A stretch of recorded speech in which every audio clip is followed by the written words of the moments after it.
Hello everyone, I am Nikita Gupta and we have started unit first chapter size reduction जिसके अंदर हमने size reduction का introduction, application, objective, mechanism, laws governing size reduction and factors affecting size reduction को study किया। Then हमने different mills को study किया जो कि साइज रिडक्शन के अंदर यूज़ होती हैं, जिसके अंदर फर्स्ट हमने हैमर मिल को कंप्लीट किया एंड देन सेकेंड हमने बॉल मिल को स्टडी किया। Now we are going to study our third meal, that is fluid energy meal. So what is fluid energy meal? Fluid energy meal is also known as pulverizer, micronizer or jet meal. It is used for fine grinding and for close particle size control.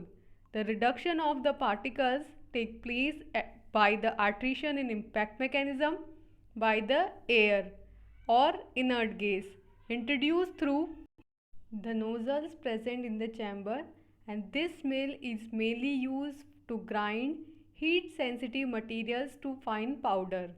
Means कि ये जो fluid energy मिल है इसको pulveriser या माइक्रोनाइज़र या jet मिल भी बोला जाता है। इस फ्लूइड एनर्जी मिल का यूज़ किया जाता है फाइन ग्राइंडिंग के अंदर, और जहाँ पार्टिकल साइज़ जो है वो कंट्रोल रेट में रखा जाता है और एक क्लोज पार्टिकल साइज ऑब्टेन करना होता है। इसके अंदर जो पार्टिकल्स का साइज रिडक्शन होता है वो आर्ट्रेशन और इम्पैक्ट मैकेनिज्म पे बेस्ड होता है, जिसके अंदर एयर और इनर्ट गैस इंट्रोड्यूस की जाती है नोजल्स के थ्रू, और ये नोजल्स कहाँ होते हैं? चैम्बर में। मीन्स कि चैम्बर में है नोजल्स और नोजल्स के थ्रू इनर्ट गैस या फिर एयर को इंट्रोड्यूस करेंगे, जिसकी वजह से आर्ट्रेशन और इम्पैक्ट होगा। और इस मिल का यूज़ मेनली किया जाता है हीट सेंसिटिव मटेरियल्स की ग्राइंडिंग करने में, और इसमें जो हीट सेंसिटिव मटेरियल्स होते हैं उनको फाइन पाउडर्स में कन्वर्ट किया जाता है। सो फ्लूइड एनर्जी मिल जो है वो बेसिकली किस मैकेनिज्म पे है? आर्ट्रेशन और इम्पैक्ट। और ये आर्ट्रेशन इम्पैक्ट किसकी वजह से होगा? एयर की वजह से या इनर्ट गैस की वजह से, जो कि चैम्बर में इंट्रोड्यूस कराई जाएगी, और इससे heat sensitive material fine powders में कन्वर्ट हो जाएंगे। देन आता है फ्लूइड एनर्जी मिल का principle. So it operates on the principle of impact and attrition. The inlet and outlet are reached with classifier which prevents the particles to pass until they become sufficiently fine. It helps in determination of particle size and shape. So जो fluid energy मिल है ये impact और आर्ट्रेशन के principal पे operate होती है। इसके अंदर जो इनलेट और आउटलेट होते हैं वो एक दूसरे से इस तरीके से अटैच होते हैं कि बीच में क्लासीफायर लगा होता है, जिसकी वजह से जो पार्टिकल्स हैं वो पास नहीं हो पाते हैं एक दूसरे से जब तक कि वो सफिशेंटली फाइन नहीं हो जाएंगे। मीन्स कि एक साइड पे आपका इनलेट है, एक साइड पे आपका आउटलेट है और बीच में एक क्लासीफायर लगा हुआ है। तो इस क्लासीफायर की वजह से जब जो रिक्वायर्ड फाइननेस है हमें पार्टिकल्स की जब वो ऑब्टेन होगी तभी वो इसके थ्रू इनलेट से आउटलेट की तरफ जाएगी, अदरवाइज वो फिर से रोटेट होते रहेंगे। तो इस तरीके के प्रिंसिपल पे एक्ट करता है फ्लूइड एनर्जी मिल। इसके थ्रू एक स्पेसिफिक साइज और शेप जो है वो पार्टिकल्स का ऑब्टेन होता है, डिटरमाइन होता है। So this is the principle of fluid energy mill. Then आता है इसकी कंस्ट्रक्शन। तो आप इसकी कंस्ट्रक्शन में देख सकते हैं कि यहाँ पे लगा हुआ है बीच में क्लासीफायर, जिसके थ्रू फाइन पार्टिकल्स जो हैं वो कोर्स पार्टिकल से सेपरेट रहते हैं, और यहाँ पे इस तरीके से ये रोटेट करते रहते हैं पार्टिकल्स। यहाँ है एक इनलेट जिसके थ्रू हम फीड को इंट्रोड्यूस करते हैं, देन एक एयर जेट जिसके थ्रू एयर को इंट्रोड्यूस किया जाता है, देन एक जोन आता है जिसको बोलते हैं जोन ऑफ टर्बुलेंस, जिसमें टर्बुलेंस क्रिएट किया जाता है, और इस तरीके से जो पार्टिकल्स हैं वो रोटेट करते रहते हैं और तब तक रोटेट करेंगे जब तक रिक्वायर्ड फाइननेस उनमें नहीं ऑब्टेन हो जाती। तो ये तो है एक सिस्टमिक डायग्राम। एंड देन आप सेकंड देख सकते हैं इंडस्ट्रीज़ के अंदर एक वी शेप का टैंक होता है, जिसके अंदर यहाँ एक फीड के थ्रू जो इनलेट है फीड को इंट्रोड्यूस करेंगे और इसके अंदर जो पार्टिकल्स है वो रोटेट करेंगे और फिर यहाँ नीचे से हमें ये ऑब्टेंड होते जाएंगे। इसकी कंस्ट्रक्शन के अंदर the main basic parts present in fluidised energy mill are inlet, nozzle, classifier and hollow torrent और loop. Through inlet, the solid material is introduced into the chamber which is made up of stainless steel. तो इस फ्लूडाइड energy मिल के अंदर तीन basic main parts होते हैं. पहला तो होता है इनलेट, जिसके थ्रू जो फीड है हम उसे इंट्रोड्यूस करेंगे. देन सेकंड होता है इसके अंदर नोज़ल. देन थर्ड होता है क्लासिफायर, जो इनलेट और आउटलेट को सेपरेट करके रखता है. और फोर्थ होता है हॉलो टोरेंट, जिसके थ्रू जो पार्टिकल्स है वो लूप के अंदर रोटेट कर रहे होते हैं.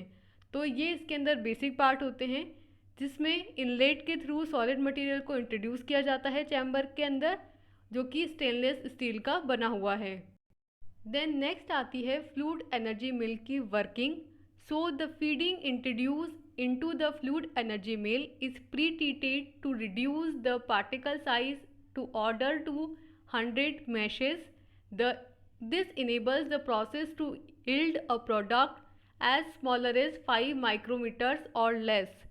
मीन्स कि इसमें क्या होता है, जो फीड होता है उसे फ्लूइड एनर्जी मिल के अंदर इंट्रोड्यूस किया जाता है. ये जो फीड है ये पहले से ही प्री ट्रीटेड होता है. मीन्स कि बहुत ज़्यादा बड़े पार्टिकल्स नहीं होते हैं, पहले से ही इनको थोड़े कोर्स पार्टिकल्स के अंदर कन्वर्ट कर दिया जा चुका होता है. तो इसको और ज़्यादा रिड्यूस किया जाता है. अराउंड इसको 100 मेशेस तक इसके पार्टिकल साइज़ को ले जाया जाता है.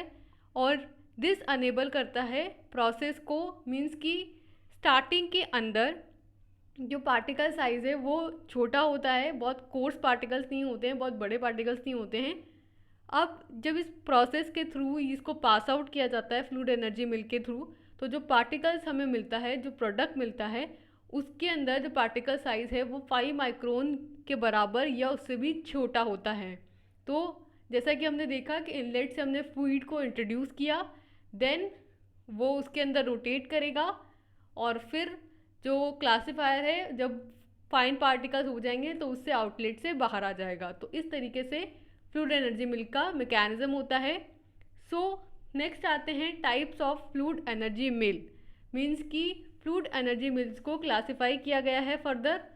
सो there are 2 main classes of pulverizer और fluid energy mill, that are air swept pulverizer and second is air impact pulveriser.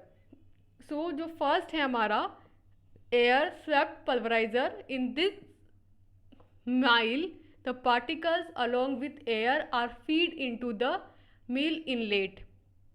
इस मिल के अंदर जो पार्टिकल्स होते हैं वो एयर के साथ फीड किए जाते हैं. मीन्स कि पार्टिकल्स और एयर दोनों सेम इनलेट के थ्रू इंट्रोड्यूस किए जाएंगे. माइल इनलेट के थ्रू माइल के अंदर इंट्रोड्यूस किए जाते हैं.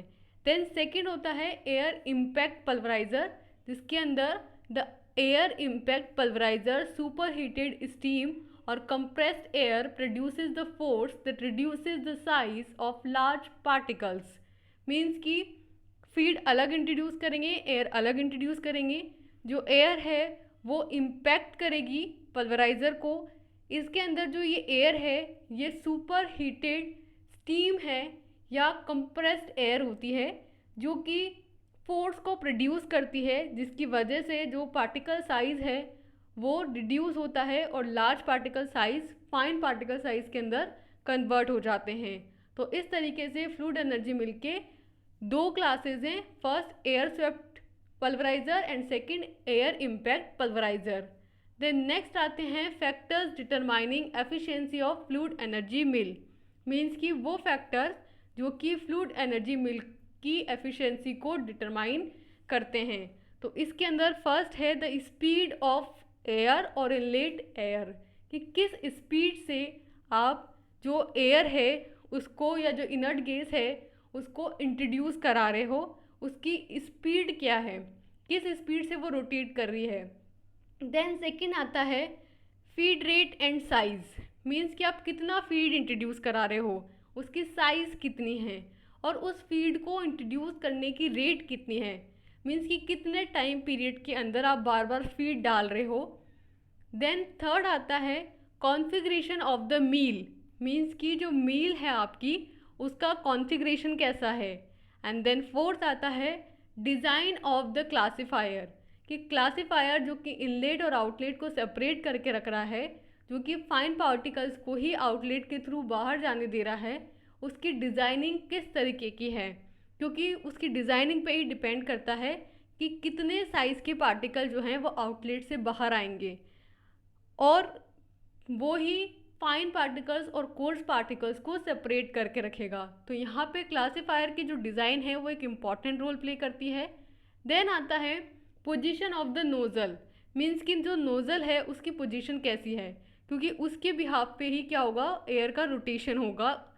देन नेक्स्ट आता है एंड लास्ट है ये the impact between the feed and air, यानी कि जो एयर हम इंट्रोड्यूस करा रहे हैं वो फीड पे कैसा इम्पैक्ट डाल रही है, कितना फोर्स अप्लाई कर रही है, क्योंकि जब वो फीड पे फोर्स अप्लाई करेगी तो उसी का रिजल्टेंट होगा साइज रिडक्शन।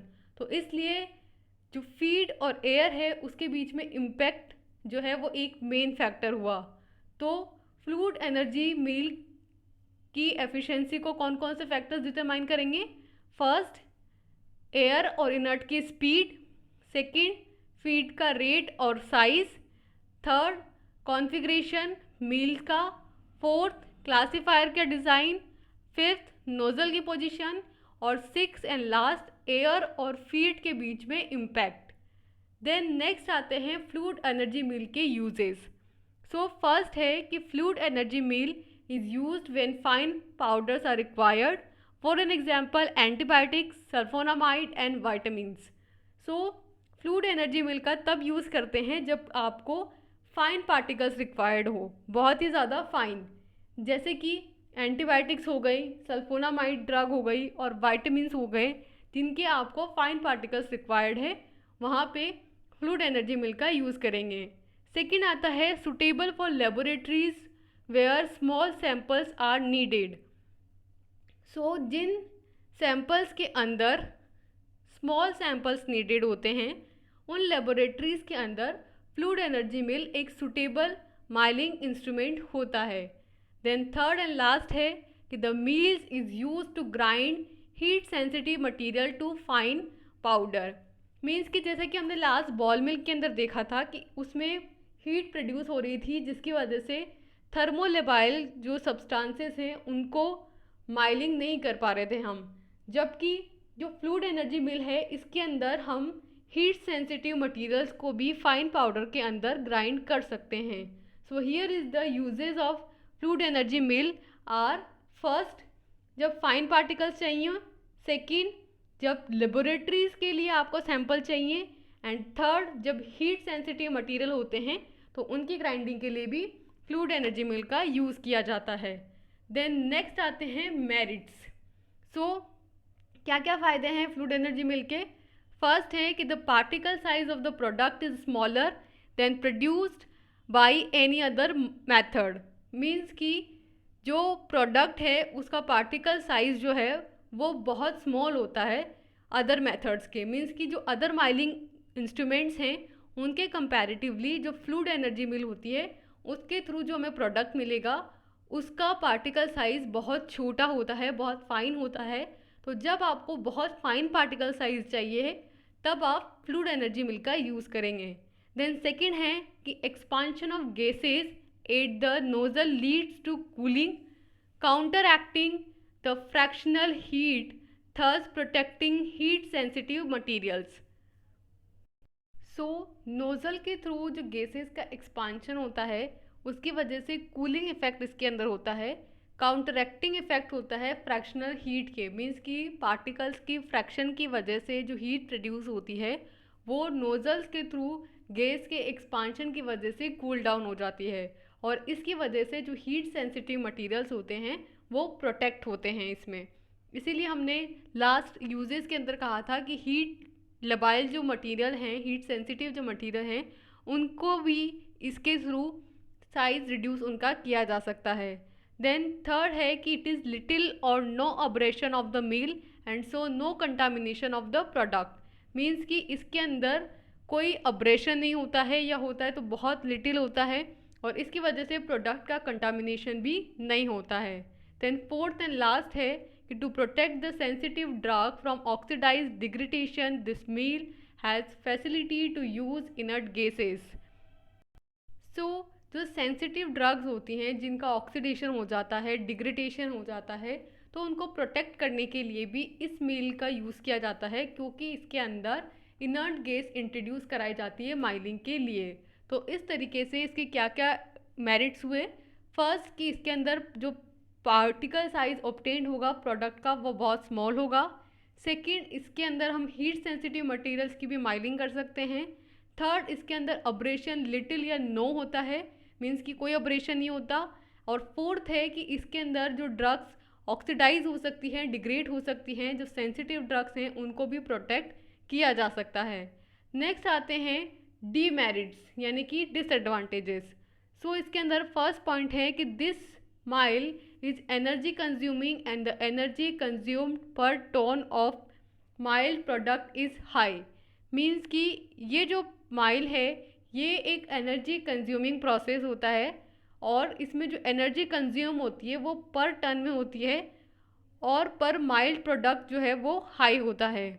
मीन्स कि हर एक मील के अंदर हर एक बार जब आप यूज़ करते हैं इस मशीन को तो पर टन एनर्जी जो कंज्यूम होती है वो बहुत हाई होती है। देन सेकंड है कि high head space is required. Means इसके अंदर जो हेड स्पेस होता है दैट इज़ एनर्जी लॉस वो भी हाई होता है। एंड देन थर्ड है कि course feed size is not suitable. Means कि इसके अंदर जो फीड होता है जो इंट्रोड्यूस कराया जाता है वो कोर्स होता है और वो सूटेबल नहीं होता है, उस कोर्स फीड को इंट्रोड्यूस कराना सूटेबल नहीं होता है। एंड देन फोर्थ है कि the feed device may be clogged with the clump materials. Means कि जो डिवाइस है जिसके अंदर फीड इंट्रोड्यूस कराया जा रहा है वो क्लम्प मटीरियल की वजह से क्लॉग भी हो सकता है। सो इसके क्या क्या डिसएडवांटेजेस हैं। पहला कि टाइम कंज्यूमिंग है। सेकंड, हेड स्पेस हाई है। थर्ड, जो इंट्रोड्यूस कर रहे हैं हम फीड उसके अंदर कोर्स पार्टिकल्स हैं। और फोर्थ कि इसके अंदर जो क्लम्प मटेरियल है उसकी वजह से क्लॉगिंग हो सकती है। तो हमने हमारा यहाँ कंप्लीट किया है फ्लूइड एनर्जी मिल, जिसके अंदर हमने फ्लूइड एनर्जी मिल का introduction, principle, working, construction, types, factor affecting, uses, merits and demerits को स्टडी किया है। नेक्स्ट वीडियो लेक्चर में हम रिमेनिंग मील्स को स्टडी करेंगे। So for now thank you and all the best.